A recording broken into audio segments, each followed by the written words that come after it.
Think you know the story of Paul the Apostle? Think again.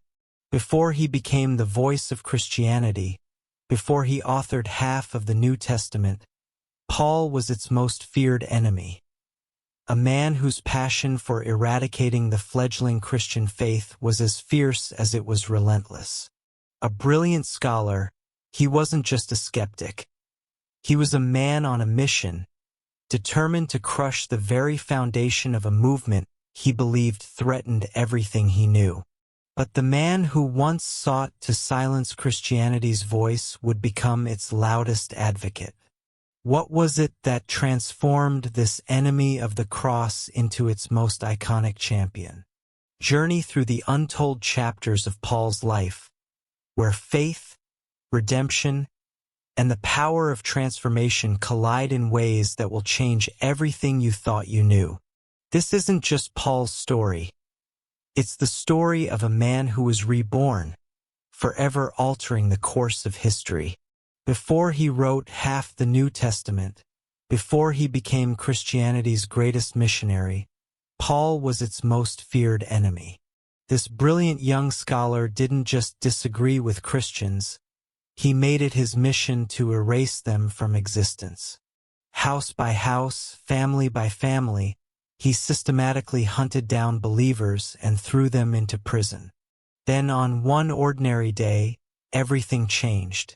A flash of light, a voice from heaven, and suddenly the man destroying the church became the man who would build it across the Roman Empire. This is the incredible true story of how God took his greatest opponent and turned him into his most powerful ambassador. From the streets of Jerusalem to the courts of kings, this transformation will challenge everything you believe about second chances, divine purpose, and the power of redemption. Get ready to see Paul like never before. Picture a bustling city where east meets west, where ships from across the Mediterranean brought exotic goods and foreign ideas. Tarsus wasn't just any place. It was one of the most important cities in the Roman Empire, a crossroads where Roman soldiers marched alongside Greek merchants and Jewish families.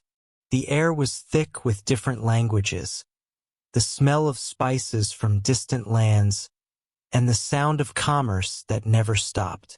Into this vibrant cosmopolitan world came a baby named Saul, born into a family that had everything most people could only dream of. His family wasn't poor, they weren't outsiders scratching for survival, they were important people with money, connections, and respect in the community. His father was a Pharisee, part of the strictest religious group in Judaism, and somehow, through means we'll never fully know, the family had acquired something incredibly rare and valuable: Roman citizenship. This wasn't something you could buy easily. It was a treasure that opened doors and provided protection that most people would never have. Years later, as Paul himself would tell a Roman commander in Acts 22-28, "I was born a citizen." When the commander bragged about paying a huge sum for his citizenship, Paul's simple response showed just how special his birthright was. This tiny detail would one day save his life again and again, when angry mobs wanted to kill him and Roman law became his shield. Young Saul grew up hearing 3 languages every day: Hebrew spoken at home during prayers and family discussions, Greek echoing through the marketplaces and schools, and Latin barked by Roman officials conducting their imperial business. His world was like a mixing bowl of cultures, philosophies, and traditions, and he was soaking it all in with the eager mind of a child destined for greatness. When Saul reached the age where serious education began, his parents made a decision that would shape not just their son's future, but the future of the entire world. They decided to send their precious, brilliant boy far from the comfort of home to study in Jerusalem, the holy city that every Jewish heart longed for. This wasn't a decision made lightly. It meant separation, expense, and trusting their child to others for years. In Jerusalem, Saul would learn from the most respected teacher in all of Israel, a man named Gamaliel. This wasn't just any rabbi or teacher. Gamaliel was like the Supreme Court justice of Jewish learning, a man so wise and respected that even his enemies listened when he spoke. His reputation stretched across the entire Roman world, and students came from everywhere hoping to learn at his feet. As Paul would later tell an angry crowd trying to kill him in Acts 22:3, "I am a Jew, born in Tarsus of Cilicia, but brought up in this city. I studied under Gamaliel and was thoroughly trained in the law of our ancestors. I was just as zealous for God as any of you are today." These weren't empty words. They were the testimony of a man who had received the finest education available anywhere in the world. Day after day, young Saul sat with other brilliant students, memorizing the Hebrew scriptures word by word until entire books lived in his mind. He learned to argue and debate with razor-sharp logic, to see every angle of a problem, to defend his beliefs against any challenge. His mind was like a perfectly crafted sword, cutting through every question with precision and power. The other students watched him with a mixture of admiration and jealousy. This young man from Tarsus was clearly special. Saul wasn't content to be just another student among many, just another face in the crowd of religious seekers. He had ambition burning in his chest and a determination to be the absolute best at everything he touched. Among all the Pharisees, the strictest, most dedicated, most religiously pure Jews in the world, Saul began to stand out like a brilliant star in a dark sky. He didn't just follow the rules, he exceeded them. He didn't just know the law, he lived it with a passion that amazed even the most dedicated religious leaders. While other young men his age were thinking about marriage, business, or worldly success, Saul was consumed with one thing: serving God with absolute perfection. Paul would later describe this period of his life in Galatians 1:14, saying he was advancing in Judaism beyond many of my own age among my people, and was extremely zealous for the traditions of my fathers. This wasn't just religious dedication. This was spiritual fire burning so hot that everyone around him could feel the heat. When he spoke in the synagogues, older men leaned forward to listen. When he debated points of law, his logic was flawless. When he prayed, his passion was unmistakable. The other Pharisees watched him and whispered among themselves, "This young man will lead us all one day. He has the mind of a scholar, the heart of a warrior, and the dedication of a saint." They saw in him everything they hoped the next generation of Jewish leadership could become. Saul was their bright hope for the future, their proof that the ancient faith could produce brilliant young leaders who would carry tradition forward with both intelligence and zeal. Then something deeply disturbing began happening in the holy city of Jerusalem. Strange stories started spreading through the streets, whispered conversations that made Saul's blood run cold. A group of people had appeared who claimed their dead teacher, a carpenter from the insignificant town of Nazareth, was actually alive again. Even worse, they were telling anyone who would listen that this Jesus was the promised Messiah, the one all Jews had been waiting for. To Saul, this wasn't just wrong, it was absolutely insane. The Messiah was supposed to be a powerful king who would march into Jerusalem with armies, defeat the Romans who occupied their land, and establish a kingdom that would rule the entire world. The Messiah would be glorious, victorious, unstoppable.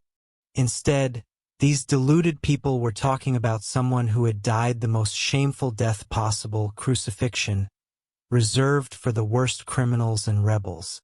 How could a dead man be the Messiah? How could someone who couldn't even save himself from a Roman cross save an entire nation?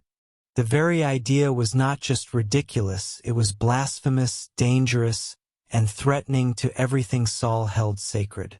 These followers of Jesus weren't just confused. They were leading good Jewish people away from the truth that had been passed down for thousands of years. As Saul watched these Christians, that's what they called themselves, he felt something hot and angry rising in his chest. This was his moment. This was why God had given him such a brilliant mind, such perfect training, such burning passion for the truth. Someone had to stop these people before they destroyed everything that was holy and pure. Someone had to protect the faith of Israel from this dangerous infection. And Saul knew with absolute certainty that he was the man God had chosen for this crucial mission. The first time Saul encountered these Christians face to face, it happened during the trial of a young man named Stephen. This wasn't some uneducated peasant or confused old woman. Stephen was intelligent, articulate, and absolutely fearless. Instead of trembling before the most powerful religious court in Jerusalem, instead of begging for mercy or trying to escape, Stephen did something that shocked everyone in the room. He stood up and gave them a history lesson they would never forget. Starting with Abraham, Stephen walked through the entire story of Israel, showing how God's people had always rejected his messengers. His words were like arrows hitting their target with perfect precision. The religious leaders sat there, getting angrier and angrier as this young Christian systematically dismantled their arguments and exposed their hypocrisy. The speech recorded in Acts 7 builds to a climax that exploded like thunder in the courtroom. Stephen looked at these powerful men and declared, "You stiff-necked people, your hearts and ears are still uncircumcised. You are just like your ancestors. You always resist the Holy Spirit. Was there ever a prophet your ancestors did not persecute? They even killed those who predicted the coming of the Righteous One, and now you have betrayed and murdered him. You who have received the law that was given through angels but have not obeyed it." The crowd exploded with rage, unlike anything Jerusalem had ever seen. They grabbed Stephen, dragged him outside the city walls, and began hurling rocks at him with murderous fury. Saul was there, watching everything unfold.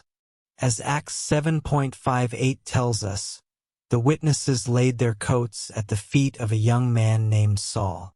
He didn't throw any stones himself, but his presence there, holding those coats, was his way of giving complete approval to everything that was happening. Yet something strange occurred in those final moments, something that would haunt Saul's dreams for years to come. As the stones crashed into Stephen's body, as his blood stained the ground, the young Christian looked up to heaven and cried out words that echoed Jesus' own prayer from the cross. "Lord, do not hold this sin against them." Then he died, not with hatred or curses, but with forgiveness on his lips. Stephen's death was just the beginning for Saul. He had tasted blood, and now he wanted more. The execution hadn't satisfied his anger. It had only fed a hunger that seemed to grow with every passing day. As Acts 8:1 clearly records, Saul approved of their killing him. But approval wasn't enough anymore. Watching wasn't enough. Saul decided it was time to take charge of this Christian problem once and for all. He transformed himself into something like a hunter, tracking dangerous animals through the wilderness. His method was systematic, thorough, and absolutely ruthless. House by house, street by street, he searched for anyone who believed in Jesus. He knew how to ask the right questions, how to spot the signs, how to find the believers no matter how well they tried to hide. Acts 8.3 describes his method with chilling precision. Saul began to destroy the church. Going from house to house, he dragged off both men and women and put them in prison. The word dragged paints a picture of violence, of families torn apart, of children watching their parents disappear into the darkness of Roman dungeons. This wasn't polite arrest. This was brutal persecution carried out with the full authority of the religious establishment. Saul didn't distinguish between men and women, young and old, rich and poor. If they followed Jesus, they were his enemy. If they believed the carpenter from Nazareth was the Messiah, they deserved whatever happened to them. The name Saul became a whisper of terror among the believers in Jerusalem. Mothers hushed there, children when they heard his name, families scattered like birds when word came that he was in their neighborhood. But Saul wasn't just following orders from someone else. He was giving the orders, planning the raids, coordinating the arrests. He had become the architect of Christianity's first systematic persecution, and his reputation as their most feared and effective enemy was spreading throughout all of Judea faster than the very message he was trying to destroy. Jerusalem wasn't big enough for Saul's mission anymore. Word had reached him that the Christians weren't just disappearing quietly. They were escaping to other cities and spreading their poison wherever they went. Like seeds scattered by the wind, these believers were taking root in new places, telling their stories about Jesus and converting more people to their dangerous faith. Damascus, a major city about 150 miles north of Jerusalem, had become a particular problem. Reports indicated that a significant community of Christians had established itself there, and they were growing bolder every day. This couldn't be allowed to continue. If the Christian infection spread beyond Jerusalem, it might become impossible to control. Saul knew exactly what he needed to do, but he also knew he needed official authority to operate outside Jerusalem's boundaries.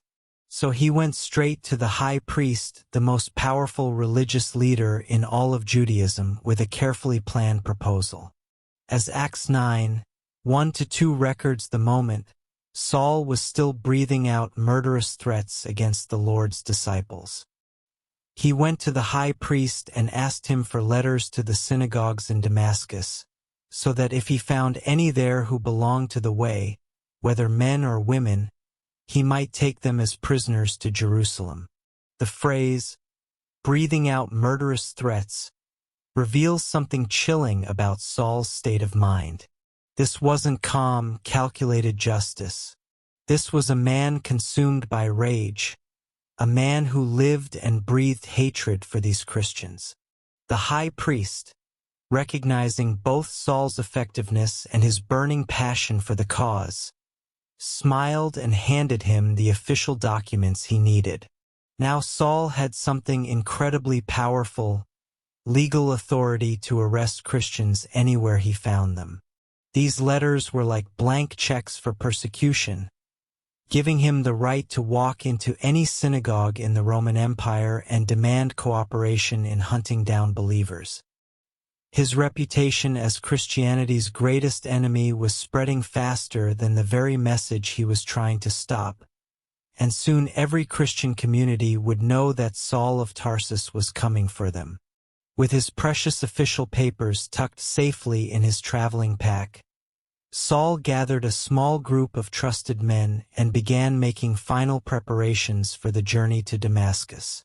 This would take several days of hard travel along dusty roads, but Saul was more than eager to begin. His heart was pumping with anticipation, his mind already planning the arrests he would make, the Christians he would drag back to Jerusalem for trial. He had done this kind of work before, tracked down believers, questioned them, arrested them, brought them back for justice. The process was familiar now, almost routine. He knew how to spot the signs of Christian belief, how to ask the right questions, how to break down their resistance and get them to confess their faith. This Damascus mission was just another step in his systematic campaign to eliminate this Jesus movement once and for all. The sun was hot as they left Jerusalem, and the road stretched out before them like a ribbon of dust and stone. Saul's determination burned even hotter than the Middle Eastern sun beating down on their heads. He carried with him not just official letters, but the absolute conviction that he was doing God's work, that every arrest was an act of worship, that every Christian he imprisoned was another victory for the true faith of Israel. As they walked mile after mile, Saul had no idea that he was walking toward the most important moment in human history. He thought he was on just another routine persecution mission, another opportunity to serve God by destroying these dangerous heretics. He had no clue that God was watching every step, counting every mile, preparing for a divine intervention that would turn the hunter into the hunted, transform the destroyer into a builder, and change Christianity's greatest enemy into its most powerful friend. The road to Damascus stretched ahead, and Saul walked forward with confidence, completely unaware that everything he thought he knew about God, about Jesus, and about himself was about to be shattered forever. The sun was high in the sky, beating down mercilessly on the dusty road. Saul and his small group of men had been traveling for days, and Damascus was finally within sight, the excitement in. Saul's chest was building with every step. Soon he would be arresting Christians again, dragging them back to Jerusalem for justice. This was what he lived for, what drove him forward every single day. Then, without any warning at all, something impossible happened. At exactly midday, when the sun was at its brightest point in the sky, a light suddenly exploded around them that made the sun look like a dim candle. This wasn't the gentle glow of a sunset or the soft light of dawn. This was a blazing supernatural brilliance that seemed to come from everywhere at once. As Acts 9:3.4 records the moment, as he neared Damascus on his journey, suddenly a light from heaven flashed around him. He fell to the ground and heard a voice say to him, "Saul, Saul, why do you persecute me?" The light was so intense, so overwhelming, that Saul and all his companions were knocked flat on their faces. These were tough men, experienced travelers who had seen everything the ancient world had to offer, but none of them had ever experienced anything like this. Later, when Paul would tell this story to King Agrippa in Acts 26.13, he would describe it as a light from heaven, brighter than the sun, blazing around me and my companions. Imagine light so brilliant that it made the midday sun look dark. By comparison, this wasn't some vision that only Saul could see. Every single person traveling with him saw it, experienced it, and fell down under its power. In that blinding moment, everything Saul thought he knew about reality crashed down around him. This wasn't natural. This wasn't normal. This was something divine, something that could only come from the throne room of heaven itself.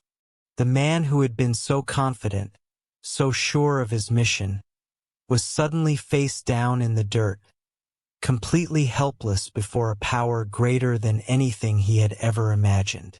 While Saul lay there in the dust, his eyes burning from the incredible light, a voice began speaking to him.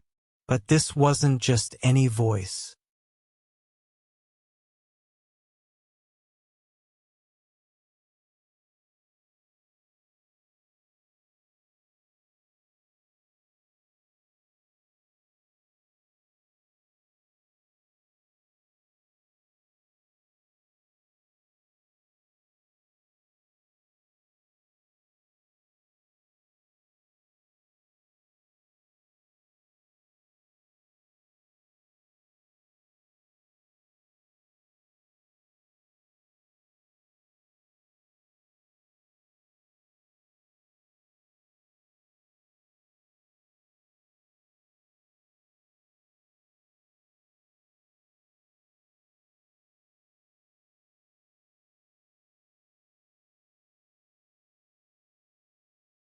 It was speaking in Hebrew, his native language, with an authority that seemed to shake the very air around him. The words cut through his soul like a sword. "Saul, Saul, why do you persecute me?" The question hit him like a physical blow. Persecute who? Saul thought he was serving God, defending the faith, protecting Israel from dangerous heretics. He had never thought of himself as persecuting anyone except enemies of the truth. Confused and terrified, Saul managed to ask, "Who are you, Lord?"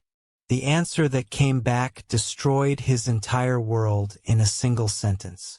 As Acts 9-5 records, "I am Jesus whom you are persecuting."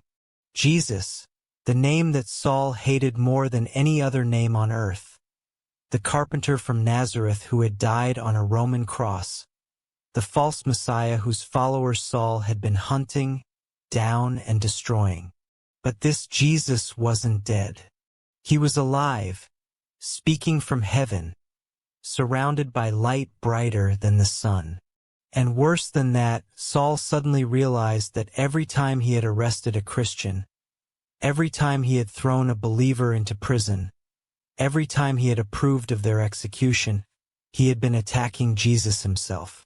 Later, when Paul would tell the story in Acts 26-14, he would remember that Jesus said something even more chilling. "It is hard for you to kick against the goads." A goad was a sharp stick used to drive cattle, and Jesus was telling Saul that he had been fighting against God himself, hurting himself with every blow he tried to strike against the Christians. In that moment, Saul's brilliant mind began to understand the horrible truth. He hadn't been serving God at all.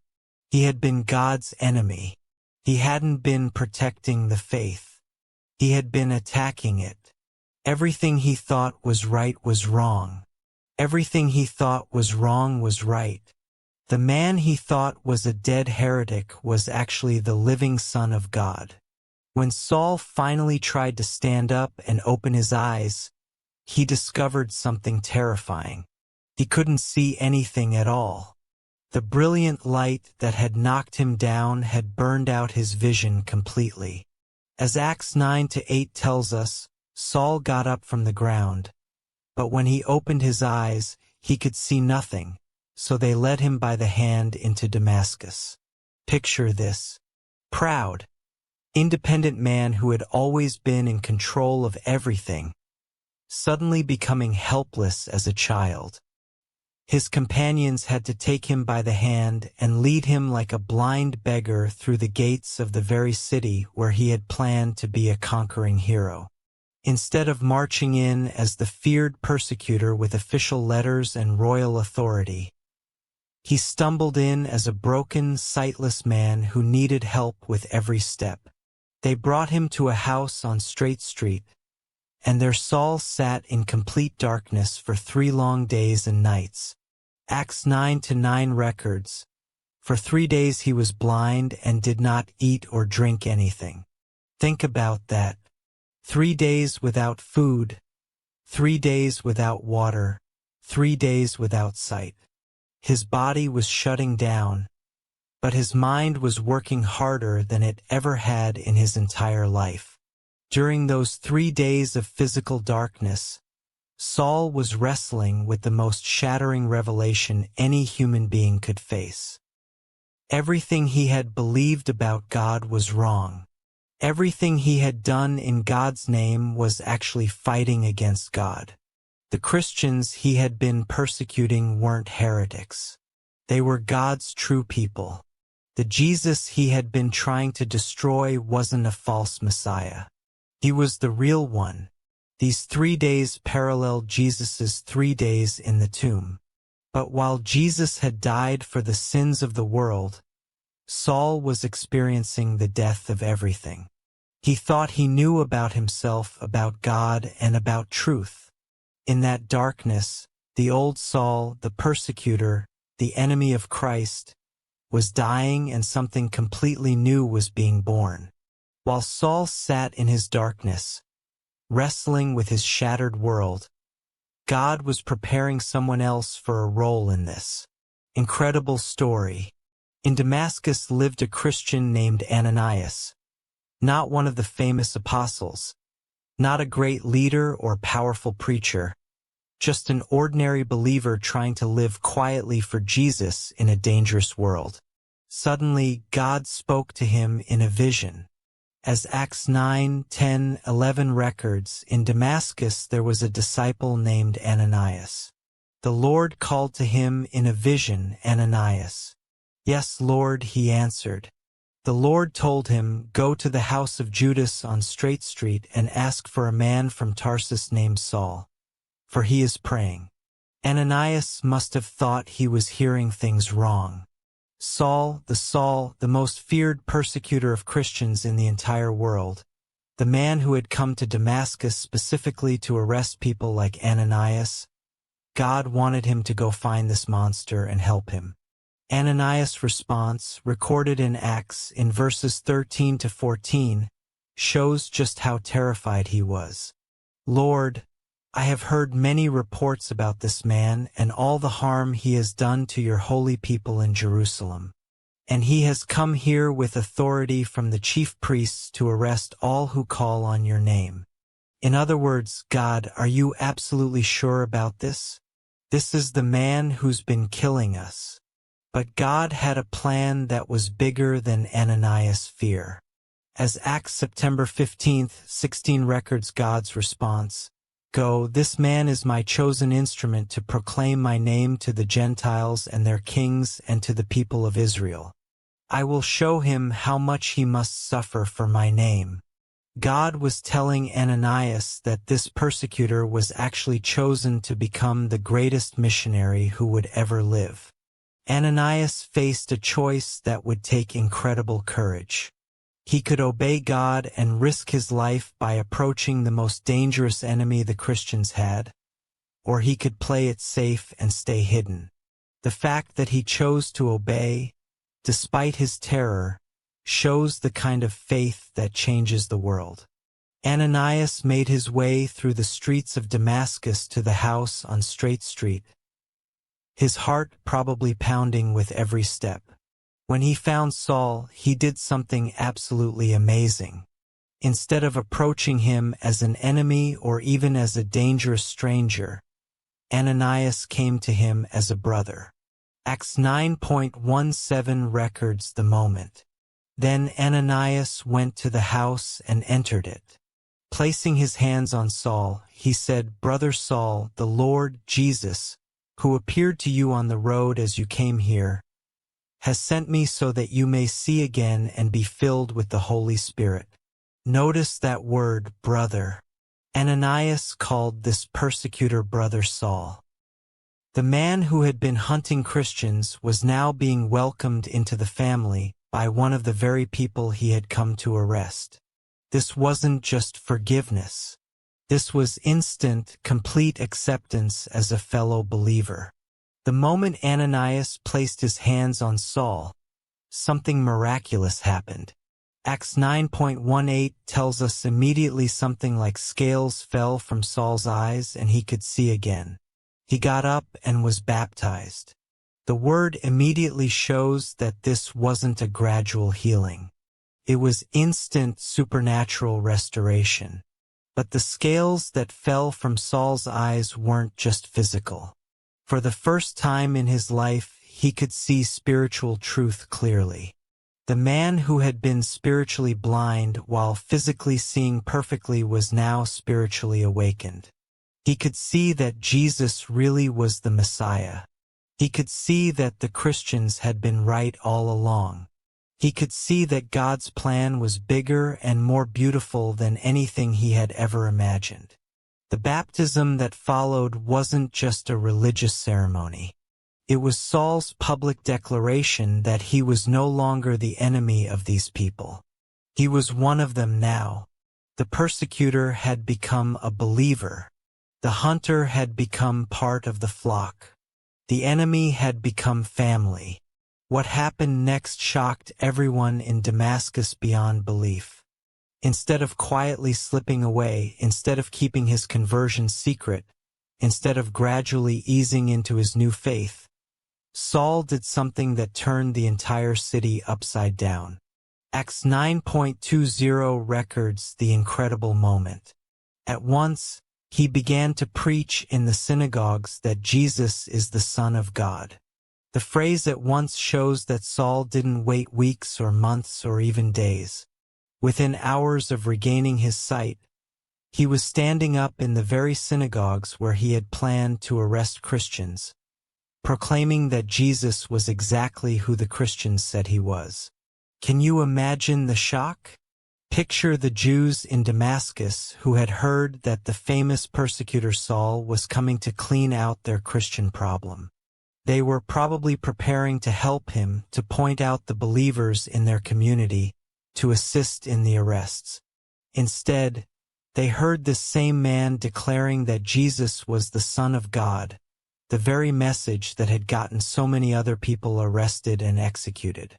Acts 9:21 captures their amazement. All those who heard him were astonished and asked, "Isn't he the man who raised havoc in Jerusalem among those who call on this name? And hasn't he come here to take them as prisoners to the chief priests?" They couldn't believe their ears. Was this really the same person? Had they made some mistake about who this man was? But there was no mistake. This was definitely Saul of Tarsus, and he was definitely proclaiming Jesus as the Messiah with the same passion he had once used to persecute believers. The transformation was so complete, so dramatic, so impossible to explain by any natural means that people began to wonder if they were witnessing the greatest miracle in human history. The man who had come to destroy the church in Damascus was now building it up with every word he spoke. The voice that had once threatened Christians with death was now offering them hope and encouragement. The persecutor had become a preacher, and nothing in Damascus would ever be the same. Saul's dramatic conversion and immediate preaching created a problem that no one had anticipated. The very people who had been expecting him to help them eliminate Christians now saw him as their greatest enemy. Acts 9:23 tells us what happened next. After many days had gone by, there was a conspiracy among the Jews to kill him. The hunter had become the hunted in the most dramatic way possible. The man who had made his reputation by persecuting Christians was now experiencing persecution himself. His former allies, the people who had welcomed him as their champion, were now plotting his murder with the same determination he had once used to hunt down believers. Acts 9:24 shows how serious they were. But Saul learned of their plan. Day and night they kept close watch on the city gates to kill him. This wasn't just angry talk. This was a carefully organized assassination plot. They were watching every exit from the city, determined that Saul would never leave Damascus alive. For the first time in his life, Saul understood what it felt like to be on the receiving end of religious persecution. He experienced the fear that he had once caused in others. He felt the terror of knowing that people wanted him dead simply because of what he believed about Jesus. The persecutor was learning what it meant to be persecuted. But the Christians in Damascus didn't abandon their new brother. Acts 9:25 records their creative solution. But his followers took him by night and lowered him in a basket through an opening in the wall. Picture this dignified, respected religious leader being smuggled out of the city like a piece of cargo, hidden in a basket and lowered down the city wall under cover of darkness. Years later, when Paul would write to the Corinthians in 2 Corinthians 11:32-33, he would remember this humbling experience. In Damascus, the governor under King Aretas had the city of the Damascenes guarded in order to arrest me. But I was lowered in a basket from a window in the wall and slipped through his hands. This escape became one of most famous getaway stories in history, showing that God could use even a basket and a rope to protect his chosen messenger. After his dramatic escape from Damascus, Saul didn't immediately rush into missionary work or head straight back to Jerusalem to apologize to the apostles. Instead, he did something that most people don't know about, something that would prove crucial for everything that came later. Paul himself reveals this hidden period in Galatians 1:17, where he writes, "I did not go up to Jerusalem to see those who were apostles before I was, but I went into Arabia. Later I returned to Damascus." This brief mention covers what may have been the most important 3 years of his entire life. Arabia in those days referred to the desert kingdom south and east of Damascus, a wild and lonely place where a man could disappear completely from the civilized world. This wasn't a vacation or a rest cure. This was a time of intensive spiritual preparation that God himself had planned. In that desert wilderness, away from all distractions and human influences, Saul spent 3 years in direct communication with the risen Christ. This wasn't formal theological training in a school or seminary. This was personal instruction from Jesus himself, preparing Saul for a ministry that would change the world.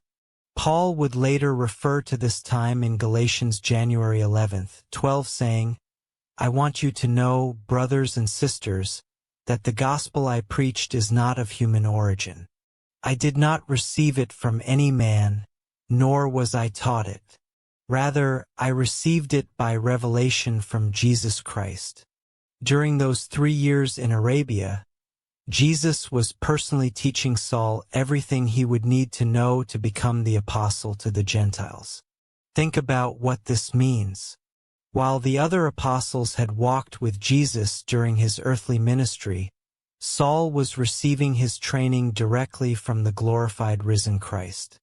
While they had learned by watching Jesus heal the sick and teach the crowds, Saul was being prepared through private revelation in the desert. When those 3 years were over, Saul was no longer just a converted persecutor. He was a fully prepared apostle, equipped with divine revelation and personal instruction from Christ himself. He was ready to begin a ministry that would take the gospel to the ends of the earth and change the course of human history. The transformation was complete, and the mission was about to begin. When Paul emerged from his 3 years in Arabia, he carried with him a mission unlike anything the world had ever seen. While the other apostles focused on reaching Jewish people with the message about Jesus, Paul had received a completely different assignment directly from Christ himself. The risen Jesus had made this crystal clear during Paul's conversion experience. As Paul would later remind King Agrippa in Acts 26:16-18, Jesus had told him, "Now get up and stand on your feet.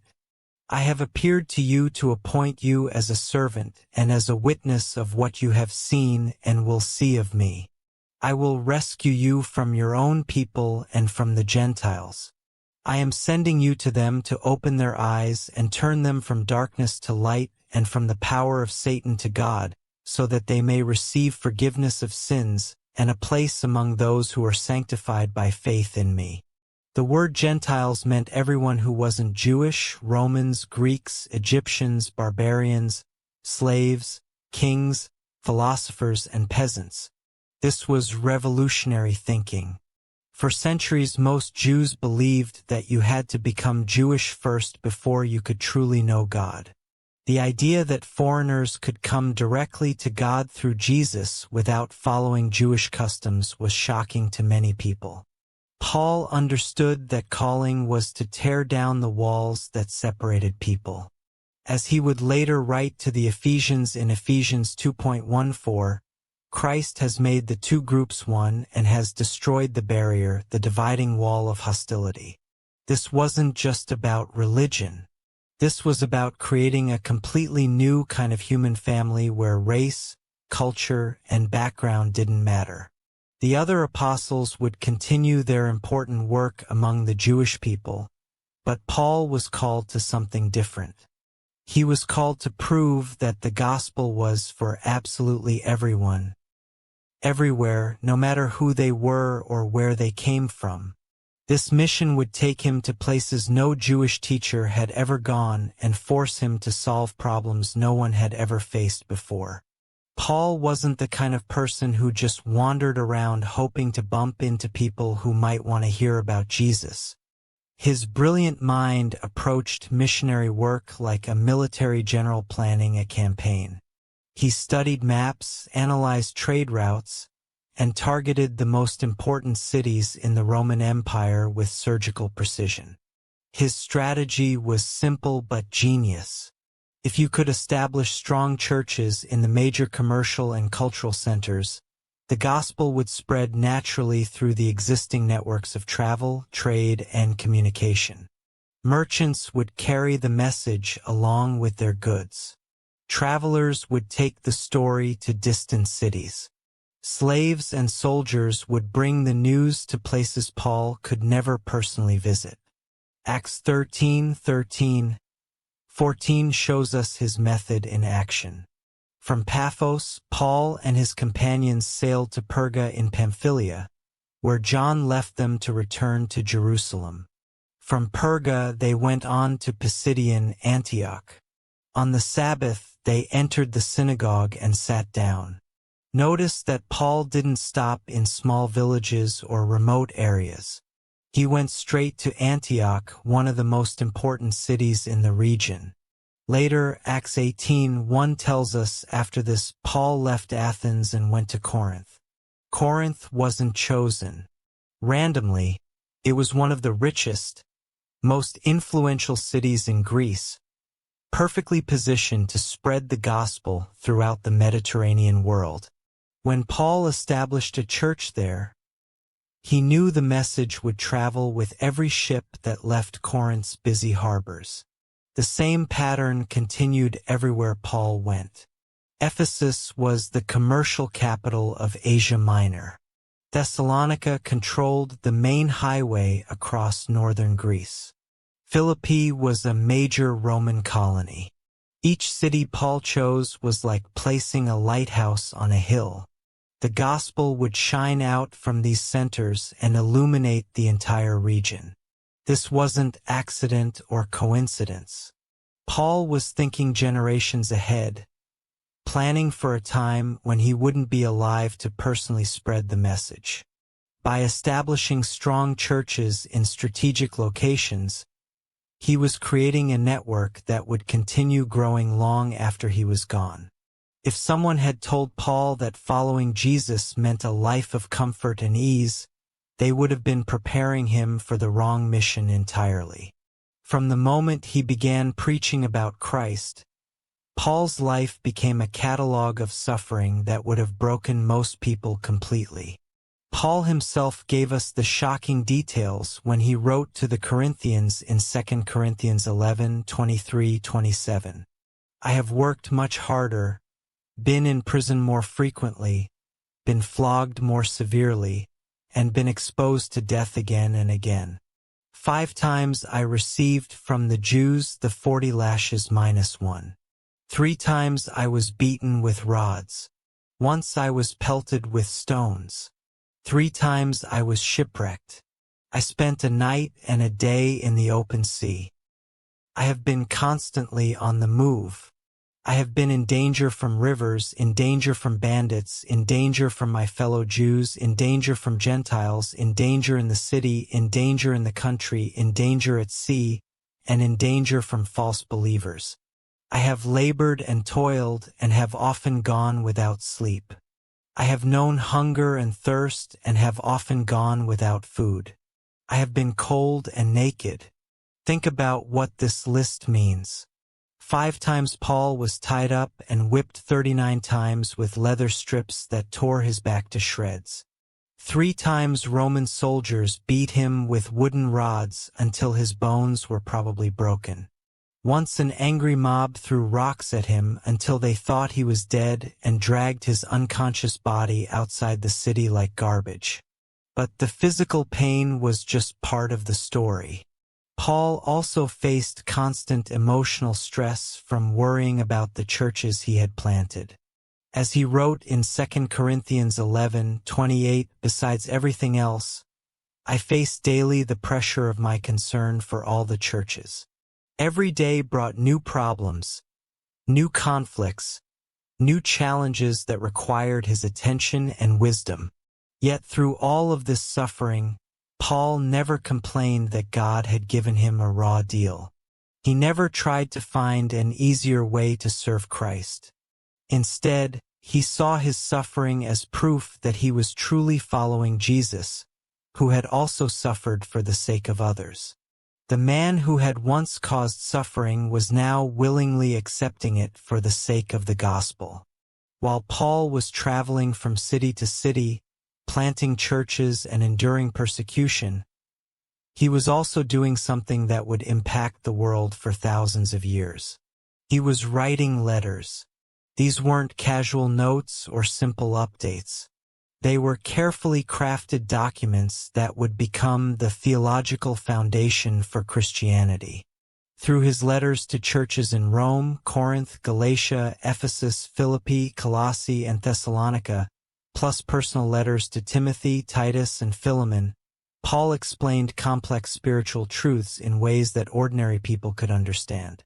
He answered questions that no one had ever asked before and solved problems that the early church was facing for the first time. One of Paul's most revolutionary ideas was justification by faith. In his letter to the Romans, March 23, 24, he wrote, "For all have sinned and fall short of the glory of God, and all are justified freely by his grace through the redemption that came by Christ Jesus." This meant that people didn't have to earn their way to God through good works. Salvation was a free gift based on what Jesus had already done. Paul also explained the role of grace in the Christian life. In Ephesians 2:8-9, he wrote, "For it is by grace you have been saved through faith, and this is not from yourselves. It is the gift of God, not by works, so that no one can boast." This was revolutionary thinking that turned traditional religious ideas upside down. Through his letters, Paul also defined what the church should look like. He described spiritual gifts, explained how Christians should treat each other, gave instructions for worship, and established guidelines for church leadership. These letters became like instruction manuals for every generation of Christians who would follow. Paul's theological insights weren't just academic theories. They came from real-life experience with churches facing real problems. When the Galatians were confused about whether Gentile Christians needed to follow Jewish law, Paul wrote Galatians to clarify the relationship between law and grace. When the Corinthians were fighting and dividing into factions, Paul wrote to teach them about love and unity. One of Paul's most amazing abilities was his skill at communicating the same gospel message to completely different audiences. He could talk to Jewish scholars in the synagogue, Greek philosophers in the marketplace, Roman officials in government buildings, and simple farmers in rural villages, and each group felt like he was speaking directly to them. When Paul spoke to Jews, he started with the Hebrew scriptures they already knew and respected. Acts 13:16-17 shows his approach in the synagogue at Pisidian Antioch. "Fellow Israelites and you Gentiles who worship God, listen to me. The God of the people of Israel chose our ancestors. He made the people prosper during their stay in Egypt. With mighty power, he led them out of that country. But when Paul faced Greek philosophers in Athens, he took a completely different approach." Acts 17:22-23 records how he began. "People of Athens, I see that in every way you are very religious. For as I walked around and looked carefully at your objects of worship, I even found an altar with this inscription, to an unknown God, so you are ignorant of the very thing you worship, and this is what I am going to proclaim to you. Notice how different these two approaches were. With the Jews, he started with their shared history and scriptures. With the Greeks, he started with their own religious practices and even quoted their own poets. Paul understood that effective communication means starting where people are, not where you want them to be. Paul explained his strategy in 1 Corinthians 9:19-22. Though I am free and belong to no one, I have made myself a slave to everyone, to win as many as possible. To the Jews I became like a Jew to win the Jews. To those under the law I became like one under the law, though I myself am not under the law, so as to win those under the law. To those not having the law I became like one not having the law, though I am not free from God's law, but am under Christ's law, so as to win those not having the law. To the weak I became weak to win the weak. I have become all things to all people, so that by all possible means I might save some. This wasn't being fake or dishonest. This was being wise about how to build bridges between the gospel and different cultures. Paul never changed the message, but he was brilliant at changing the delivery method to match his audience. Paul didn't just plant churches and then disappear forever. Like a father caring for his children, he stayed connected to every church he established, nurturing them through letters, return visits, and trusted associates who could represent him when he couldn't be there personally. Church life in the first century was complicated and messy. These new Christians came from completely different backgrounds. Some were Jews, some were Gentiles, some were slaves, some were wealthy merchants, some were educated, and some couldn't even read. Putting all these different people together in one community created problems that no one had ever dealt with before. When conflicts arose, and they frequently did, Paul provided practical wisdom that helped churches work through their differences. The Corinthian church was particularly problematic.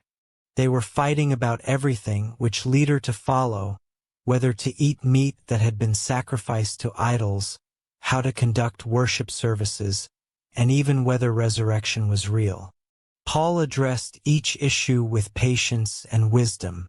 About their divisions, he wrote in 1 Corinthians 1:12-13, when their worship services became chaotic, he provided guidelines for order and decency. When some denied the resurrection, he wrote the most comprehensive explanation of this doctrine in the entire Bible. Paul's letters show him dealing with practical issues like marriage problems, financial disputes, leadership conflicts, and questions about Christian behavior. He wasn't just a theologian writing abstract theories. He was a pastor solving real problems for real people trying to live as Christians in a hostile world. Through his associate Timothy, Paul continued to guide the church at Ephesus. Through Titus, he helped organize the churches in Crete. Through his letters, he remained connected to churches across the Mediterranean, providing ongoing leadership even when he couldn't be physically present. Paul's missionary journeys eventually led him to Jerusalem, where he was arrested and began a legal process that would take him all the way to Rome. But even imprisonment couldn't stop him from spreading the gospel. In fact, some of his most important work happened while he was chained to Roman guards. When Paul finally reached Rome as a prisoner, Acts 28:32-31 tells us, for 2 whole years Paul stayed there in his own rented house and welcomed all who came to see him. He proclaimed the kingdom of God and taught about the Lord Jesus Christ with all boldness and without hindrance. Even under house arrest, Paul turned his situation into an opportunity for ministry. During his imprisonment in Rome, Paul wrote some of his most profound letters. Ephesians, Philippians, Colossians, and Philemon were all written from prison, showing that chains couldn't chain his mind or his passion for Christ. In Philippians 1:12-14, he explained how imprisonment had actually helped the gospel. Now I want you to know, brothers and sisters, that what has happened to me has actually served to advance the gospel. As a result, it has become clear throughout the whole palace guard and to everyone else that I am in chains for Christ. And because of my chains, most of the brothers and sisters have become confident in the Lord and dare all the more to proclaim the gospel without fear. Paul's imprisonment became an opportunity to reach the highest levels of Roman government. His guards heard the gospel every day because they were chained to him. When he wrote to the Philippians in Philippians 4:22, he mentioned all God's holy people in Christ Jesus who are at Philippi, especially those who belong to Caesar's household. This suggests that even members of the emperor's own household had become Christians through Paul's witness. Prison walls couldn't contain Paul's influence because his letters traveled wherever they were needed. Churches throughout the Roman Empire received encouragement, instruction, and correction from their imprisoned apostle. In many ways, Paul's imprisonment made him more effective, not less, because it forced him to rely on written communication that could be copied and shared with churches he would never personally visit. By the time Paul was executed in Rome, probably around 64 to 67 AD during Emperor Nero's persecution of Christians, he had accomplished something that seemed impossible when he first encountered Jesus on the Damascus Road. The man who had once tried to destroy Christianity had become the person most responsible for spreading it across the known world. Paul's network of churches stretched from Jerusalem to Rome and beyond. These weren't weak, struggling communities that would disappear when persecution came. They were strong, well-taught churches led by capable leaders who could survive and grow even without Paul's direct guidance. As he had written to Timothy in 2 Timothy 2:2, "And the things you have heard me say in the presence of many witnesses, entrust to reliable people who will also be qualified to teach others." But Paul's greatest legacy wasn't just the churches he planted. It was the letters he wrote. These 13 letters became part of the New Testament, ensuring that Paul's teaching would influence not just his own generation, but every generation of Christians for the next 2,000 years.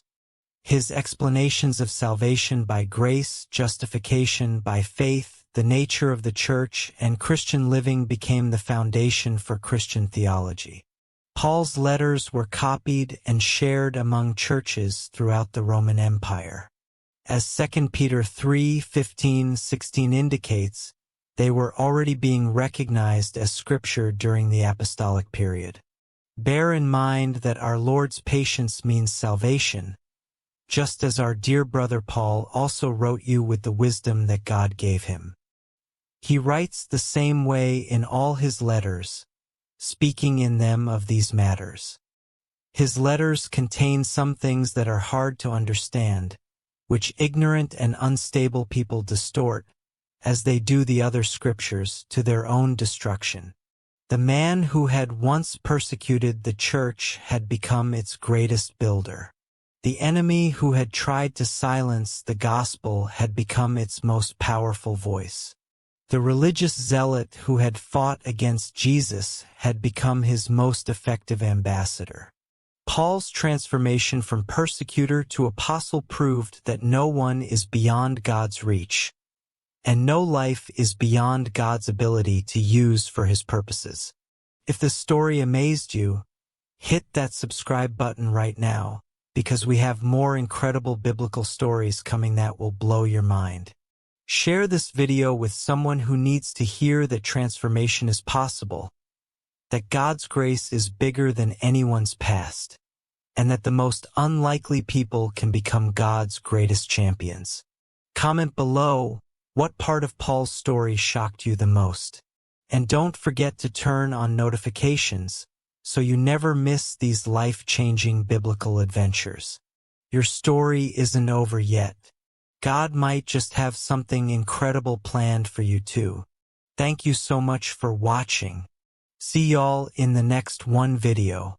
If you like my channel, like and subscribe.